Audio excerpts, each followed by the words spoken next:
Hello friends, good morning. कैसे हैं? उम्मीद करते हैं आप सभी लोग स्वस्थ और मस्त होंगे। फ्रेंड्स, आज का पहला क्वेश्चन कह रहा है, क्या है कि समतल दर्पण के सामने एक वस्तु 10 सेंटीमीटर की दूरी पर रखी है। दर्पण से प्रतिबिंब के बीच की दूरी होगी। कहने का मतलब है क्वेश्चन में कि एक ये दर्पण मान लीजिएगा, मैं बना देता हूँ। एक ये समतल दर्पण की बात कर रहा है, मैं समतल दर्पण बना देता हूँ। ये लो, अब कह रहा है समतल दर्पण के सामने एक वस्तु 10 सेंटी, मान लो एक वस्तु यहां पर कुछ रखा हुआ, मान लो ये एक वस्तु है। ठीक है, ये एक वस्तु है। यहां से दर्पण के बीच की जो दूरी है वो कितनी है? 10 सेंटीमीटर है। देखिए फ्रेंड्स, क्या कह रहा है कि समतल दर्पण ये हो गया। समतल दर्पण के सामने ये मैंने क्या रख दी है? इसे आप कहोगे वस्तु। जो समतल दर्पण से वस्तु के बीच की दूरी कितनी होगी? 10 सेंटीमीटर। अब क्या कर रहा है? दर्पण से, दर्पण कौन है? ये भैया दर्पण। इसे आप लोग क्या कहोगे? दर्पण। दर्पण से प्रतिबिंब के बीच की दूरी। देखिए फ्रेंड्स, क्या होता है समतल दर्पण? क्या होता है? समतल दर्पण का जो प्रतिबिंब बनता है वो दर्पण के कहाँ पीछे, प्रतिबिंब कहाँ बनेगा भैया? प्रतिबिंब, प्रतिबिंब पीछा है, बनता है पीछे। किसके पीछे? दर्पण के पीछे। अब देखिए वस्तु 10 सेंटीमीटर की दूरी पर रखी है, तो प्रतिबिंब भी कहाँ बनेगा इसका? वस्तु का जो प्रतिबिंब बनेगा, मतलब कहने वाला वस्तु का आकार बनेगा जो आभासी होगा, और दर्पण के कहाँ बनेगा? पीछे बनेगा। पर कितनी दूरी पर बनेगा? जितनी दूरी पर दर्पण से वस्तु रखी होगी उतनी ही दूरी पर दर्पण से क्या बनेगा?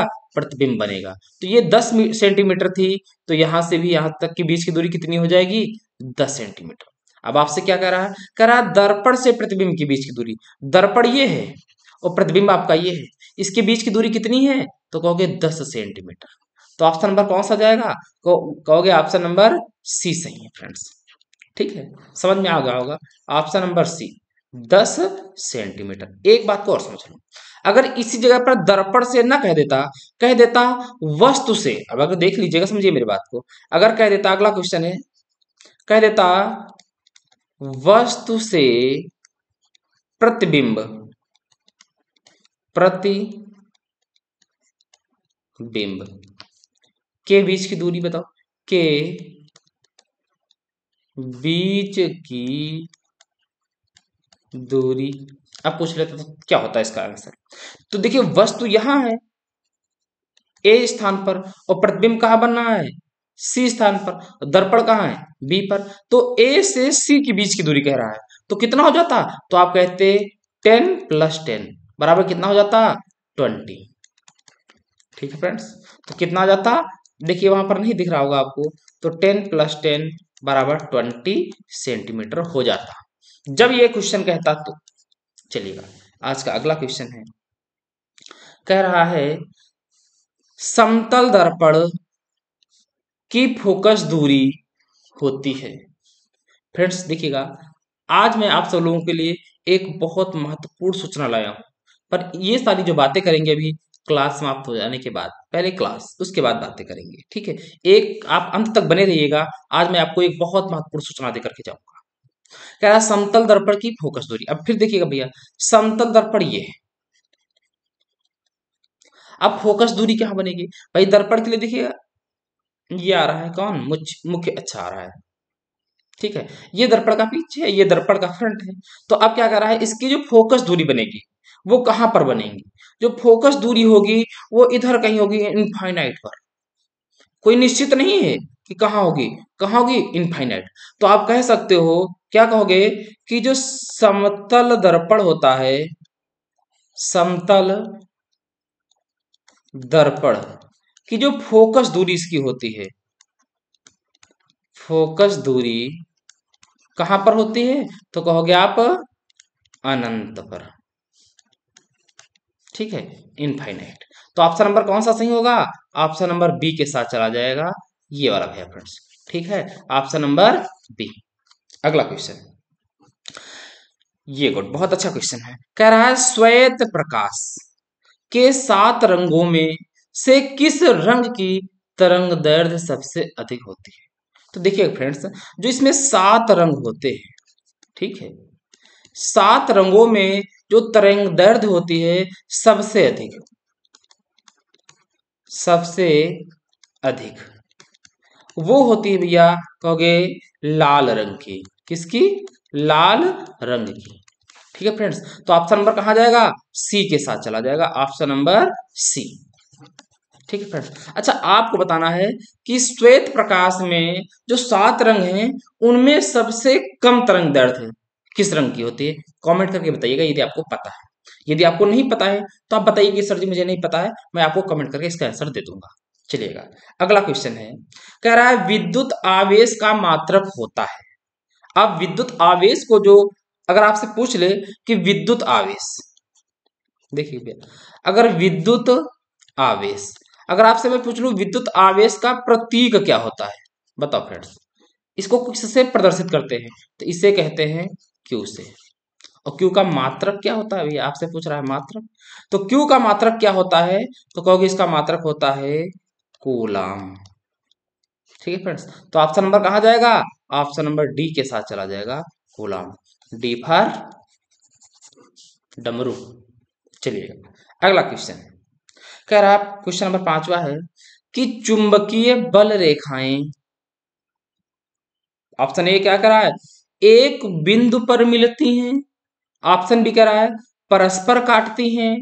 ऑप्शन सी कह रहा है सदैव समांतर रहती हैं। ऑप्शन डी कह रहा है एक दूसरे को कभी नहीं काटती। तो इसका जो आंसर वो डी ही सही है। जो चुंबकीय बल रेखाएं होती हैं वो एक दूसरे को कभी नहीं काटती। जब कभी नहीं काटेंगी इसका मतलब ऑप्शन नंबर ए भी नहीं होगा, बी भी नहीं होगा, सी भी नहीं होगा। तो ऑप्शन कौन सा सही होगा? ऑप्शन नंबर डी के साथ चले जाइएगा, चुंबकीय बल रेखाएं एक दूसरे को कभी नहीं काटती। चलिएगा, अगला क्वेश्चन कह रहा है वे पदार्थ जो जैविक प्रक्रिया द्वारा अपघटित हो जाते हैं उन्हें क्या कहते हैं?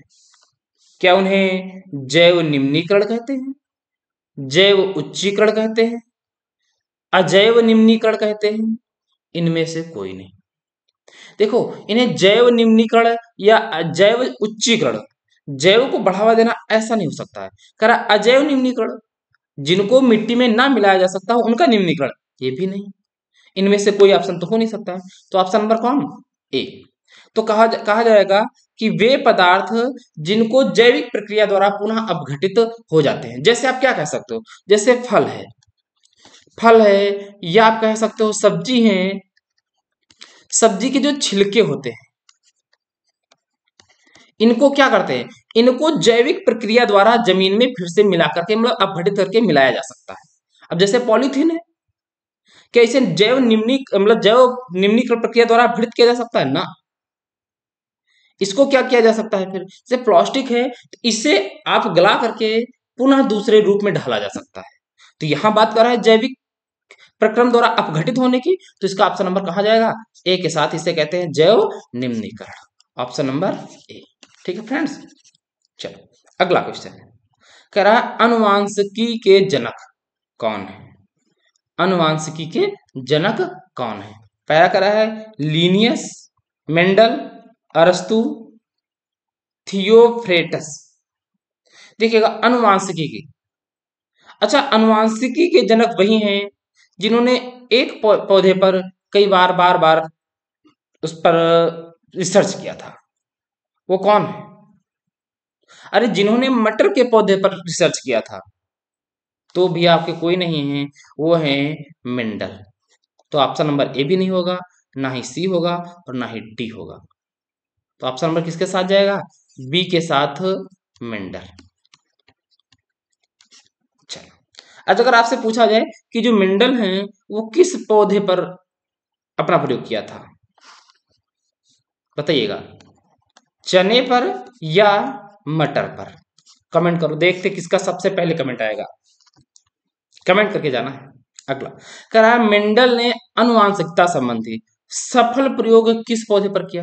बस भैया देखो, अभी तो मैं आपको बता रहा था कि जो मेंडल जी हैं, ठीक है, इन्होंने जो अनुवांशिकता मतलब अभी पूछा गया था पिछला वाला, देखिए जरा सा ये देखो क्वेश्चन, अनुवांशिकी जनक कौन थे? मेंडल।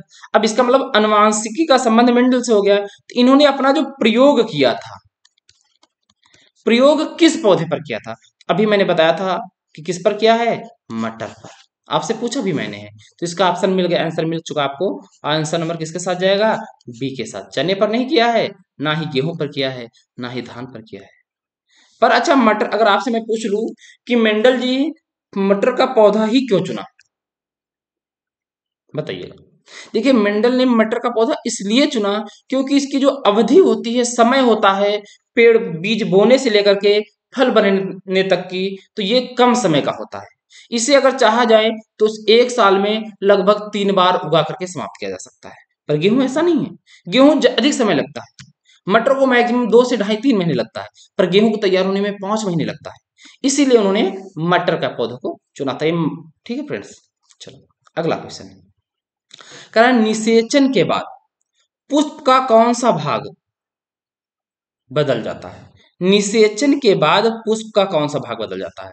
अंडाशय बदलता है, बीजाणु बदलता है, पुंकेसर बदलता है, वर्तिका। देखो वर्तिका और पुंकेसर तो बदलता नहीं है। अब आपके पास दो ऑप्शन है, अंडाशय या बीजाणु। तो देखिएगा निषेचन के बाद पुष्प का कौन सा भाग, तो पुष्प का भाग जो होता है वो अंडाशय होता है। जो अंडा होता है, अंडाशय कह सकते हो, अंडा कह लीजिएगा, यही क्या बनता है, ये फल में बदल जाता है। तो ऑप्शन नंबर कौन जाएगा? ए के साथ चला जाएगा, बी चल कट जाएगा। तो ऑप्शन नंबर ए कह सकते हो आप, अंडाशय। ठीक है, यही आंसर है।